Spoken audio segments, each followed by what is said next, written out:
Hi everyone, welcome to your week 8 video. So this week you're going to be using a web-based Hi everyone, welcome to your week 8 video. This week you're going to be using a web-based image editing software to demonstrate your ability to do a variety of image editing techniques. So first and foremost, here is your week 8 checklist. Originally I had a choice of readings for you to choose from this week. However, I decided to eliminate those and build a tutorial into this weekly video instead. So in addition to this video, you have a discussion post due on Wednesday by 11:59 p.m. and responses due on Sunday by 11:59 p.m. Finally, MTA number 7 is due Sunday by 11:59 p.m. All right, so let's take a quick look at the week 8 discussion post. So first you're going to answer a few questions about your experiences editing images and any challenges that you participate using, formal image editing software. And then you're going to ask any questions that you might have about the requirements for MTA number 7 so I can address them not only for you but for the whole group. Okay, so before we get into MTA number 7, I want to go into 3 important file types that you're going to be using for this MTA. And these 3 file types are the JPEG, the PNG, and the PXD. All right, so the JPEG can be abbreviated in either of the ways that you see here. And these are really common image types that, cannot have a transparent background. So an image with a transparent background will show up with these, gray and white squares that you see here. So when you're in like Google image search or something like that, you'll see these things. And so, if you're searching Google image, this would potentially be something that has a transparent background, but JPEGs can't have transparent backgrounds. So if you have a JPEG file that has these gray and white squares, the background will not actually be transparent, and you'll actually see these squares when you use the file, like you see them now, right? So another thing about JPEGs is that they have what's called a lossy compression, which means that each time you edit and save the file, the quality of the image degrades. So that's kind of maybe a negative component of JPEGs, but one of the main benefits of JPEGs is that they really they have smaller file types than other types of image files. Okay, so PNG files are also really common image types. However, they can have transparent backgrounds. So if you were looking at this image again on Google Images, you'd see the gray and white squares here. And then when you download it, it'll look like the puppy on the right here with the transparent background. So when you added it to your slides or whatever it is, it won't actually, show up as gray and white like it would if it were in a JPEG. So unlike the JPEG, PNG files actually have something called lossless compression, which is a good thing. It means that the quality of the image is preserved even if you keep editing and resaving the image over time. So these files are typically still pretty small, but they are larger than JPEGs. And one thing to note is that, when you take a screenshots are typically saved up as PNGs, which is a good thing because it preserves the quality of whatever you're seeing on the screen that you take a screenshot of. Okay, the last digital image file type is probably not something that you've seen before unless you've used Pixlr. You're going to want to be familiar with these PXD files, which are, Pixlr software project files. So these files only open in Pixlr, so you wouldn't be able to send one of these to one of your friends and have them see it by just opening it on their computer or their smartphone. They'd actually have to use the Pixlr editor website to see the image at all. So it's not something that you would use to really share. However, the main benefit of these files is that they preserve the different layers and effects that you add in Pixlr and allow you to go back and edit the files later. So why would you need this? Let's say you're working on MTA number 7 and you get interrupted or you need to go somewhere. You'll want to save your file as one of these files, a PXD file, so you can go back and work on it later, and it preserves the different pieces that you've already done. if you save it as one of the other two image file types, it'll basically create kind of like a flat image. So you won't be able to go back and edit specific pieces that you've worked on, which will make sense, a little more sense in a little while. Another thing to note is that you don't have to have a Pixlr account. You can create one. If you want to. I'm not going to walk you through those steps, but you can create one if you want to. But if you don't create one, if you navigate away from your work without saving one of these PXD files to your computer, basically you'll be lost. Like, you won't be able to go back and just go back to the website and find it. So, you know, for MTA number 7, you're not going to submit any of these PXD files because you're going to save your completed work as either a JPEG or a PNG.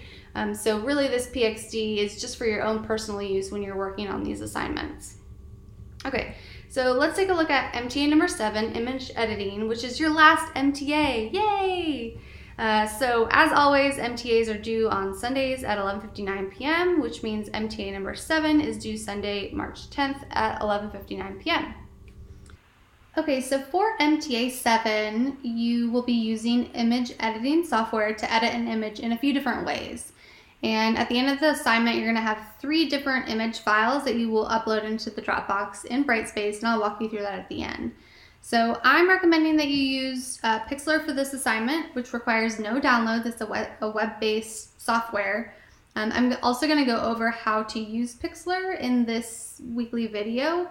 If you'd like, you can use GIMP instead. However, you're going to need to download the application to your computer. GIMP is really similar to Pixlr and even Photoshop. And if you want to use this, I can send you some tutorials, but I'm just not going to really go over how to do that in this video. So as I just mentioned, if you're going to be working, or if you're working in Pixlr and you need to stop or you're interrupted, please just save the file as a PXD file so you can go back to what you were working on without losing it. So here, circled in orange, all of these documents are attached to the MTA number 7 activity in Brightspace, and you're going to use some of these for the different parts of MTA number 7.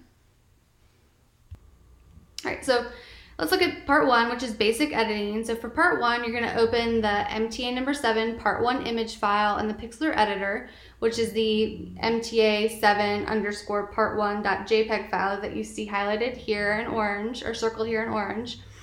So once it's open in Pixlr, you're going to change the file size of the image to 760 pixels by 570 pixels. Test out each of the filters and choose your favorite to apply. Test out each of the color adjustments and choose your favorite to apply, and then you will save your file as a PNG using the following naming convention. So you'll do your last name underscore MTA7 underscore part 1. So now I'm just going to show you how to do some of these things that you're going to be required to do in part 1. So I'm going to go to the Pixlr editor, and from your assignment instructions, you can just click on the link. But notice that up here in the address bar, it's, you know, pixlr.com/editor. So if you try to search it just from pixlr.com, you're going to need the editor in there.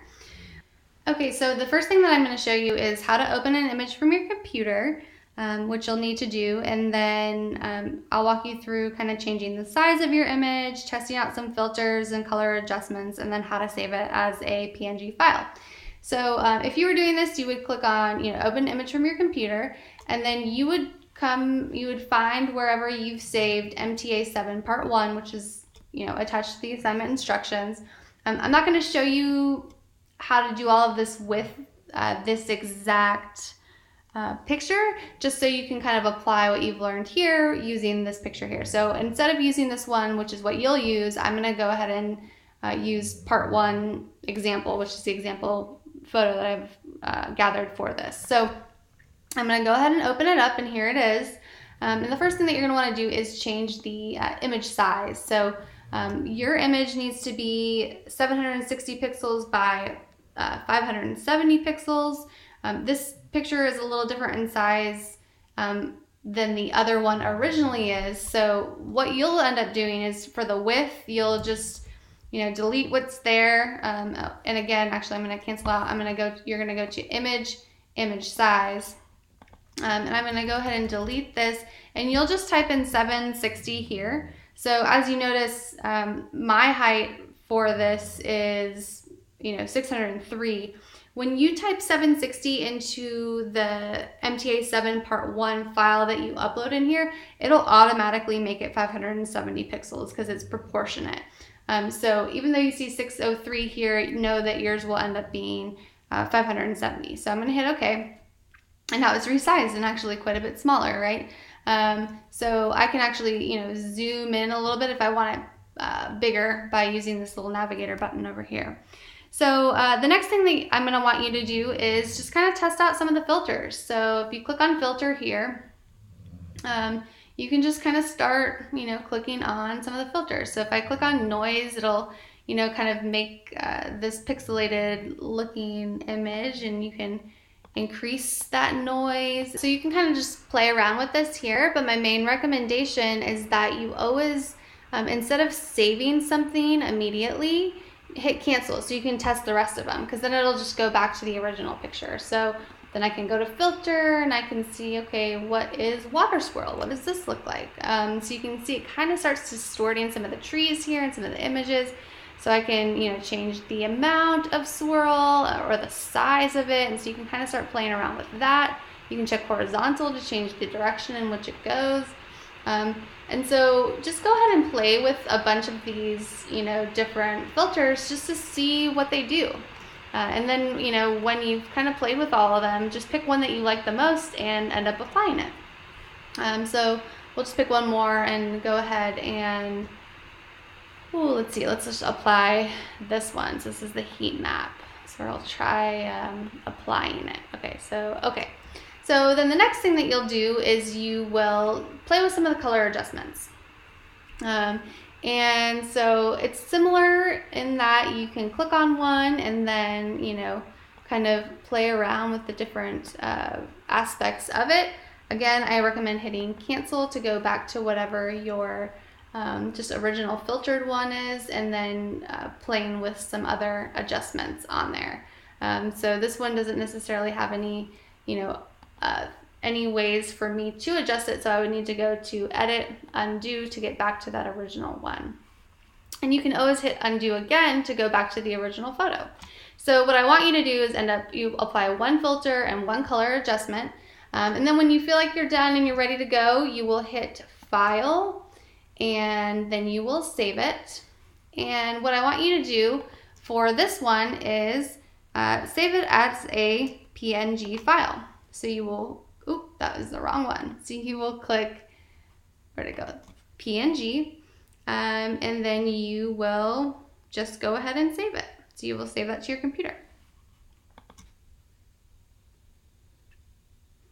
All right, so we'll go back out to the slideshow and then take a look at, is that already a PNG?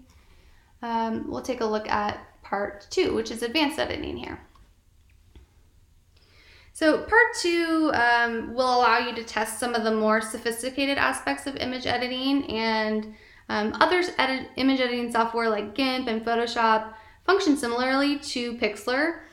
So, even though you're applying it here, you should be able to kind of transfer some of these skills to other image editing software as well. So the first thing that you're going to do is you're going to open the MTA number 7 part 2 bird image file in the Pixlr editor, which is MTA7 underscore part 2 underscore bird.jpg, the file that you see here. And then once it's open in Pixlr, you're going to make the background of it transparent and save the file as a PNG with whatever naming conventions you want, because you're going to end up adding that to another image as a layer in a minute. So once you have the bird image background portion complete, then you're going to open MTA number 7 part 2 background image file in the Pixlr editor, which is the MTA underscore part 2 underscore background.jpg file that you see here. And once your the background file image is open, you're going to use the clone stamp tool to copy some of the tattoo from the arm with the tattoo onto the back of the arm of the lady that's walking in front of him, and that'll make sense once you are working with it. Then you're going to use the clone stamp tool to erase the tattoo on the forearm, or on the arm at the foreground of the picture. So you're going to erase the tattoo of the guy who had the tattoo on him. And then you're going to end up adding the PNG of the bird that you did in the first portion of this as a new layer, resizing the bird so it's a little smaller, and then locating the bird in, you know, the trees or bushes that are in the picture. So just try to make it look as natural as you can. And then you're going to save your file as a JPEG using, you know, these naming conventions. So last name underscore MTA7 underscore part 2. So let me show you how to do a few of these things that you're going to do in MTA number 7 part 2. And I'm actually going to use the image files from that you're going to actually end up using too. So let me just open a new window here.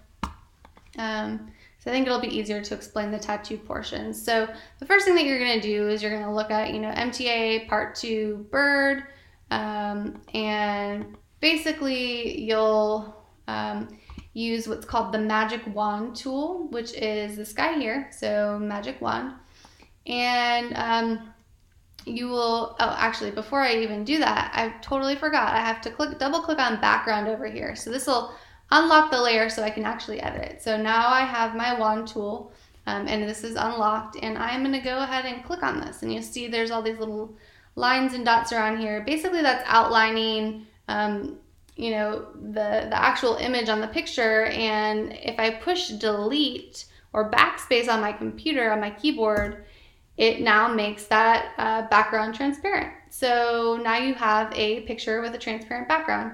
And what you'll end up doing from this is go to, you know, File, and you will save it as a PNG, because remember, PNGs are the only ones that can be transparent.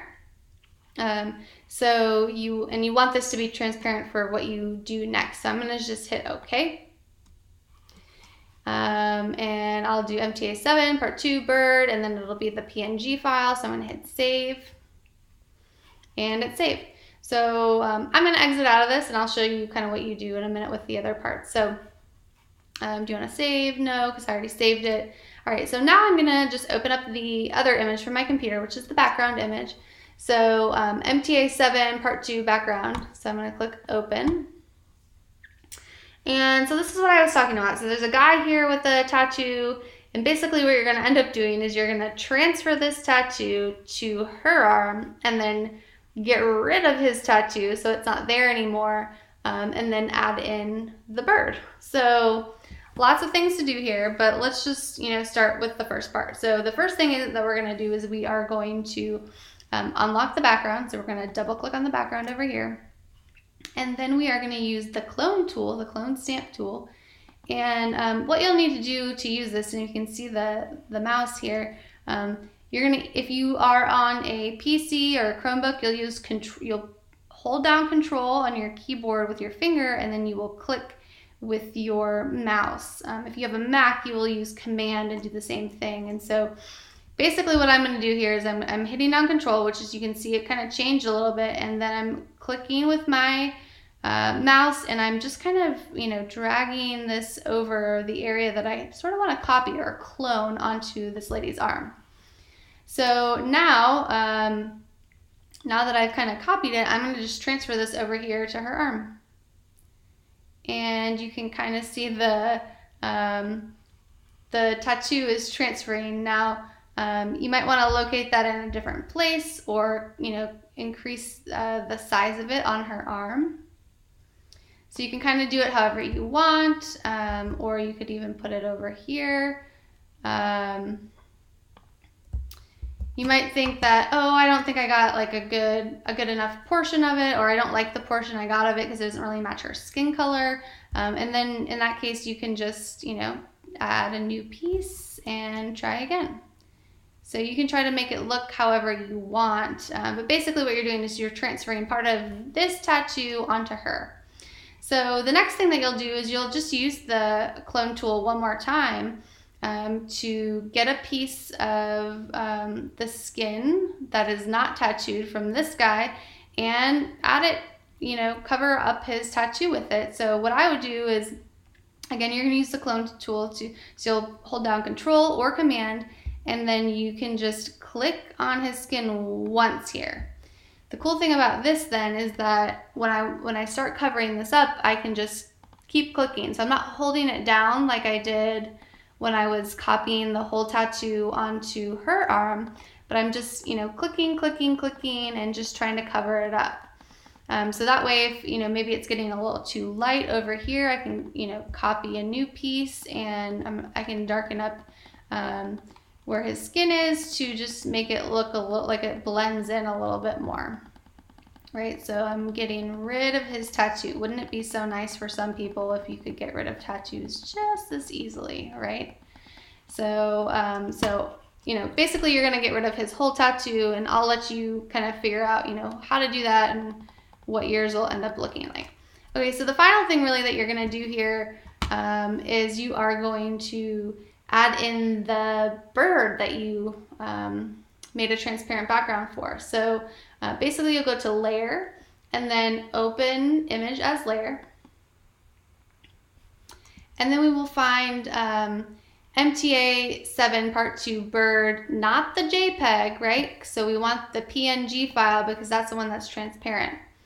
And when it comes in, it's gonna be pretty big like this. So what you'll want to do, so you can see that I've selected it here by the layer. To resize this image, you will go to, let's see, edit, and then free transform. And that'll give me a way to kind of change the shape and size of this, and then I can, figure out where I want to put this guy so he kind of looks like he naturally blends in, right? Somewhere, maybe over here, maybe you decide to put him over here, whatever you want to put him, but you'll add the bird in there. So when you want to apply changes, yes, I sure do. Okay, so then, when you're done with that, you'll basically save this file as a JPEG. So, do file, save. I would save it as a JPEG, good for most photos, hit OK, and then, that part is done. Just make sure that you use the proper naming conventions for it. Okay, now let's look at the last part, which is the photo collage. So for this part, you get to really be creative and make a collage out of whatever you want. So you're going to use the Pixlr editor to create a collage, and it should have at least 4 images. Make sure that if you're using images you find online, that they are labeled for reuse with modification. I'll show you how to do that in a minute. You can definitely use your own pictures if you want to. So your collage should also include some text and not exceed 1 megabyte when exported, which I will also walk you through in a moment. So in the assignment instructions, I've linked, and you can see them right here, but I've linked some noteworthy tutorials about other effects that you could use within Pixlr. But you're not required to use those. You can just use them if you want to, or if you're interested in looking at them more. So when you're done with your collage, you're going to save it as either a PNG or a JPEG using the naming conventions listed there. Remember that JPEGs are typically smaller, but if you have some sort of transparent background that you don't end up filling with color, you're going to see those gray and white squares if it's a JPEG. So if you have a transparent background that isn't filled, you're going to want to use save it as a PNG file. So first I'm going to show you some initial steps for creating your collage. So just like the other parts, you're going to go to Pixlr, the Pixlr editor, and I'll just add that in here again. But this time, instead of opening an image from your computer, you're going to go ahead and create a new image. So I click on this, and you can set the size to whatever you want. You can do a preset or, do something of your choice. I would recommend just going ahead and labeling it using the naming conventions. So for me, it would be Newman _MTA 7 part 3, right? And then you can choose to have it transparent or not. If you check this box, basically it automatically sets the background as transparent. If you don't check this box, it'll end up being white. So I'm just going to show you the transparent background so I can show you how to change it to a different color if you want. So, okay, so transparent. So here it is. If I wanted to, change the color of the background here, I could change it to, that would change it to black, or I could change the color to something else, hit OK. And whoop, that didn't work. Okay. So, okay. Why isn't that working? Oh, there we go. And now it's red, right? So I could do that if I wanted to.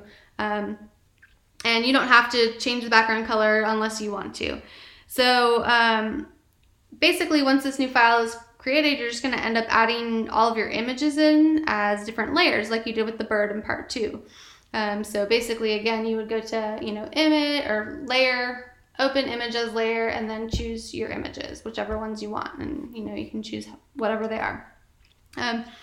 The only other thing that really you're going to end up being required to do here is add in some text layers. So to do this, you can click on this type tool and then click wherever you want. And I'm just going to say this is a test. And unfortunately, the font is currently red, so you can't see it. So I'm just going to change it to black.